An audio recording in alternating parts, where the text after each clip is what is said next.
A brand new update for the Quest platform just started rolling out, so today we're going to talk about exactly what that has to offer. But first, the brand new Quest 2, the 128GB model for $299, just launched today. It's for sale right now, and you can check it out at the link down in the description if you've been holding off to buy a Quest 2 for this brand new model. Let's go ahead and talk about what exactly is coming to the Quest platform in this new update. Alright, first up, let's talk about the updates that have come to Oculus Move. Oculus Move, if you don't know what that is a VR fitness tracking software inside of the Oculus Quest platform. It launched somewhere around the beginning of the year, I believe, and it allows you to create a workout routine, and it helps you keep track of your workout goals as well as estimated calories burnt and time spent working out. In fact, it actually works with applications that aren't necessarily for working out. So if you're playing VR, you can track all of your VR activities and see exactly how much you've, in quotations, worked out depending on what games you're playing. Well, they've made some adjustments to it now, and they're rethinking how some of the Move works. According to the update blog post, it says, working out every day is tough and not always what your body needs. With V32, we're giving you a bit more flexibility by changing daily goals to weekly goals. When you open Oculus Move, you'll be prompted to select how many days you want to work out per week.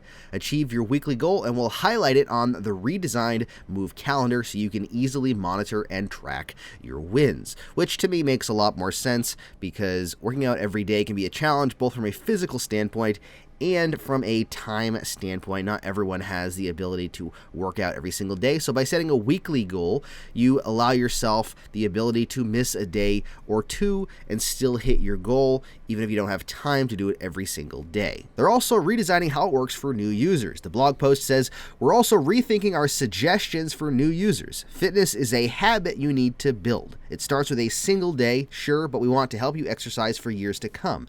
And so on day one, it's okay to start small. We're reflecting this long-term thinking by revising our suggested calorie goals and move minutes to help make those early days and weeks more attainable. Don't worry, we'll nudge you to update your goals based on your performance, which again, I think is smart. The original suggested calorie goals and move minutes could be somewhat high for someone starting off, especially depending on how much physical activity that person normally would have before trying to start working out in virtual reality. So it's a good idea, I think, for them to revise this, start smaller.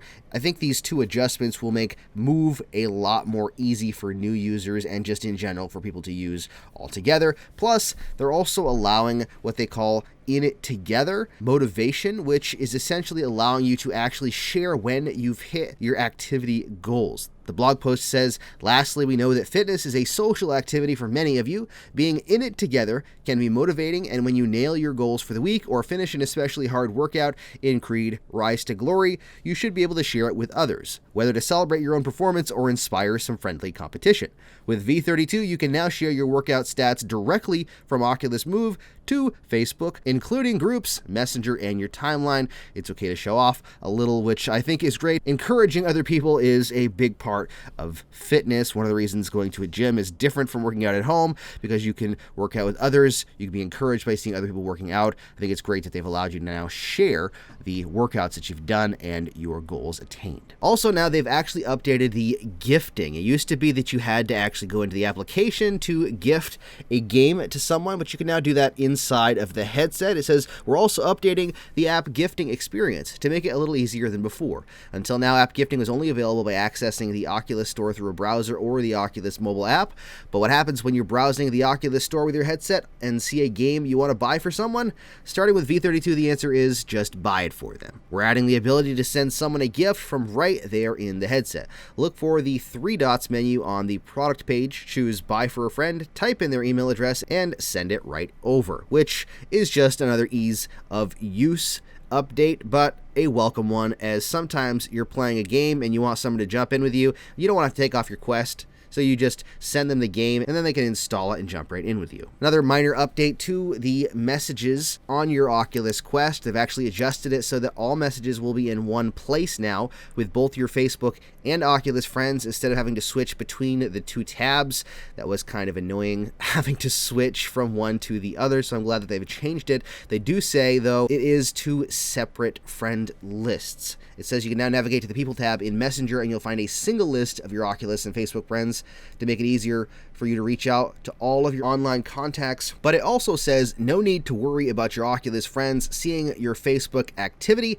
Facebook and Oculus friends remain separate, so your Oculus friends still can't see your Facebook profile or activity unless you separately add them as friends on Facebook. Now, this next thing is something a lot of people have been waiting for, and I'm actually quite excited for this because I think this is going to make creating content for a lot of people way easier on the Quest 2. Back in May, Oculus introduced the Files application on the Quest, allowing you to actually browse the files on your device. Well, now with V32, they're updating how you can get your media, meaning screenshots and videos, from your device, and you're no longer going to need a PC or have to share it to Facebook Messenger. The blog post says, with V32, we're rolling out an update that'll let you automatically sync your saved media files directly to the Oculus mobile app from your headset, so you can easily access, edit, download, and share photos and videos captured in VR while you're out of the headset. To get started, simply open the Files app from your Quest app library and select the cloud icon in the top right corner of the panel. All of your synced media files can be found in the Oculus mobile app. Look for the Synced Media section under the Devices tab. Media will be unsynced and automatically removed from your Oculus app after 14 days. So you can actually sync your media automatically, or if you want to, you can manually sync that media as well. This will allow you to have access to those photos and videos you've recorded in the Quest on your mobile device, so you can download them and use mobile editing software or whatever you want to do to create your awesome Quest videos on your mobile devices. I think this is going to be great for a lot of people because I know a lot of people don't have PCs, but they want to record stuff and share it, and this is going to be a great way to do it.